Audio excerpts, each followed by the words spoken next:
right, so welcome to Kill 9 Studios, which is what I call my recording and workspace. My name is Tim Consolazio. That's Bonesy on the couch. Don't worry about him. He's just here to make sure everything goes fine. So what am I here to talk about today? I'm here to talk about the circle of fifths, or rather, an alternative to the circle of fifths that I call the plane of keys.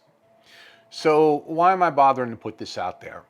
Over the years, I've seen a lot of students and a lot of other musicians, and they've all heard of the circle of fifths. So they should know all the information about keys and that sort of thing, because circle of fifths is round and the keys go this way and the keys go that way, and you got it, right? But it just doesn't seem to work that way.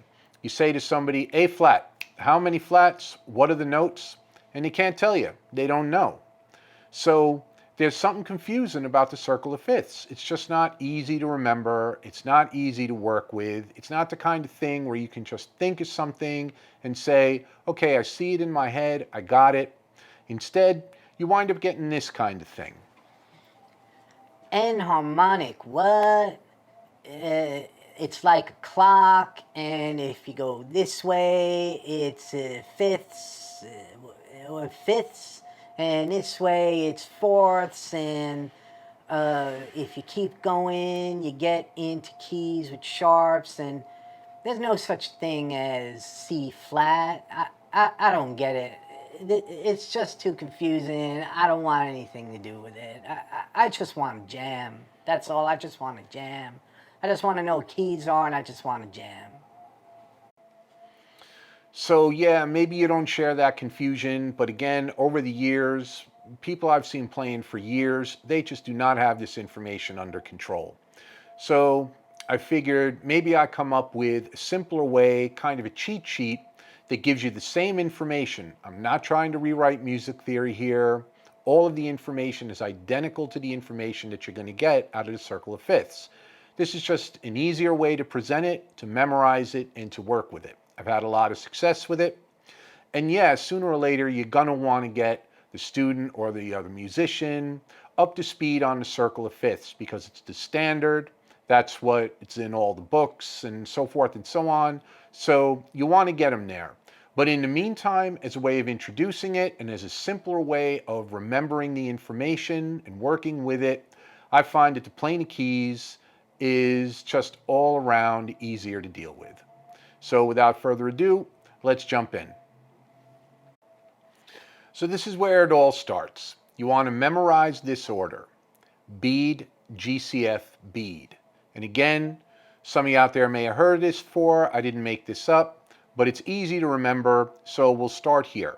I use colors. You'll see why in a few minutes, but to get started, just memorize BEAD, GCF, BEAD. So GCF, I say good, clean, fun, whatever works for you. So BEAD, GCF, BEAD. That's where it starts.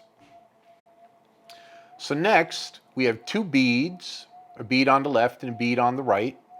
We want the bead on the right to be different. So the bead on the right gets flats. So now we have BEAD, GCF, BEAD, and the second bead gets flats. So now we draw the plane. Plane is a line that goes in either direction. We draw a line with arrows at each end, and we divide it at C. Next, we add the numbers.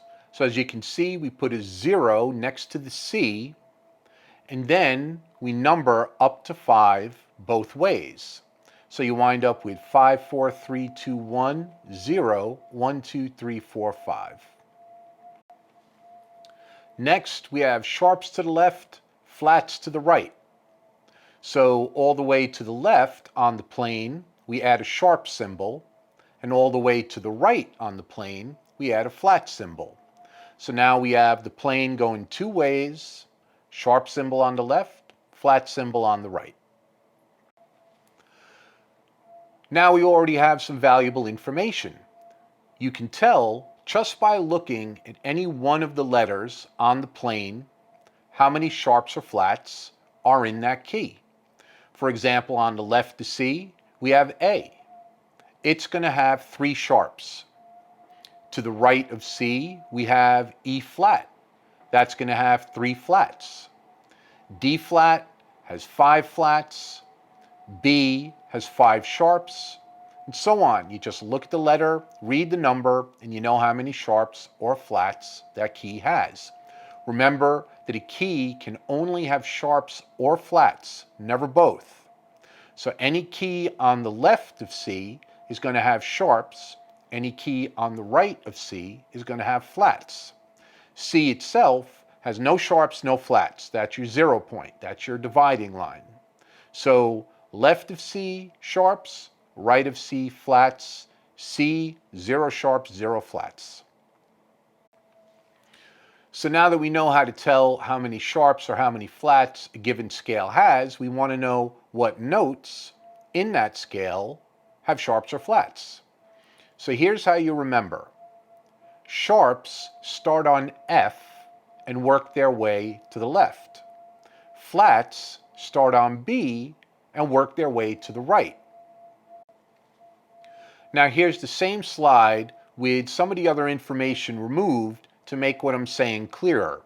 Again, you just look at the plane of keys, and to know what notes have sharps or what notes have flats in any given key, you just remember that sharps start at F and go to the left.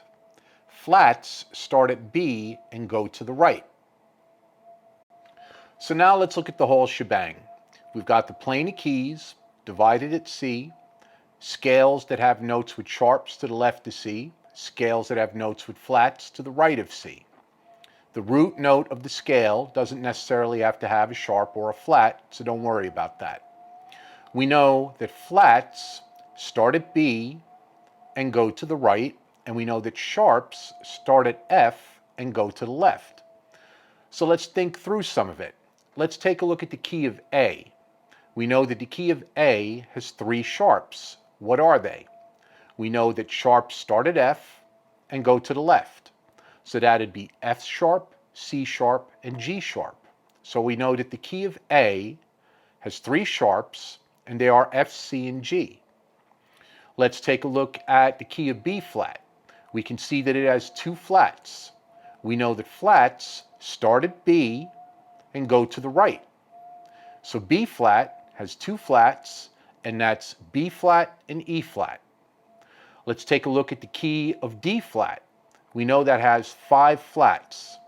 We know that flats start at B and go to the right. So that's going to be B flat, E flat, A flat, D flat, G flat. So we know that the key of D flat has 5 flats, and they are B, E, A, D, G. Let's take a look at the key of E. We know that it has 4 sharps. We know that sharps start at F and go to the left. So the key of E has 4 sharps, F, C, G, and D sharp. And that's all there is to it. You just look at the plane of keys, read the number to know how many sharps or flats, start at either B for flats or F for sharps, and then just read the order. And that's all there is to it. So that's it for the plane of keys phase 1. I hope you find it helpful. If you have any questions, leave a comment. If you want the slides or the graphics or anything like that, I'd be happy to send them to you. Just give me a follow and leave your email or something like that. Anyway, Bonesy says all went well, so I'm free to go. And have a great day. Keep on playing, and I'll see you next time for the plane of keys phase 2.